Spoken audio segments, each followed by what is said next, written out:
புல்லுப்பாறை பேருந்து விபத்து குறித்து விசாரணை நடத்தப்படும் என்று இடுக்கி எம்பி டீன் குரியாக்கோஸ் கூறினார்.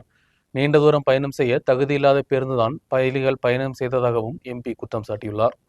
വികസനവുമായി ബന്ധപ്പെട്ട് പദ്ധതി തയ്യാറാക്കി നിൽക്കുന്ന ഒരു പാതയാണ്, ദേശീയപാതയാണ് NH-183 കുമളി മുതൽ മുണ്ടക്കയം വരെയുള്ള പ്രദേശം. പ്രത്യേകിച്ചും ശബരിമല സീസണിൽ ഏറ്റവും കൂടുതൽ വാഹനങ്ങൾ പോകുന്ന ഒരു മേഖലയാണ്.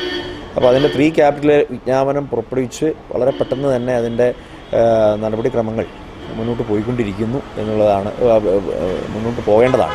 അപ്പോൾ പുതിയ അലൈൻമെൻറ്റിന് അംഗീകാരം ലഭിക്കുന്നതിന് വേണ്ടി കേന്ദ്ര സർക്കാരിന് സമർപ്പിക്കാൻ പോവുകയാണ്. അപ്പോൾ സമയബന്ധിതമായി തന്നെ ആ റോഡിൻ്റെ വികസനം പൂർത്തീകരിക്കാൻ കേന്ദ്ര സർക്കാരും സംസ്ഥാന സർക്കാരും തയ്യാറാവേണ്ടതാണ്. അതിന് വേണ്ടിയതായ നടപടികളുമായി മുന്നോട്ട് പോകണമെന്നുള്ളതാണ് ആ റോഡിൻ്റെ കാര്യങ്ങളുമായി ബന്ധപ്പെട്ട് പറയാനുള്ളത്. ഇന്നത്തെ ആക്സിഡൻറ്റിന് കാരണം ബസ്സിന് ബ്രേക്കില്ലായിരുന്നു എന്നുള്ളതാണ്. അതിൻ്റെ ഉത്തരവാദി എന്ന് പറയുന്നത് KSRTC ആണ്.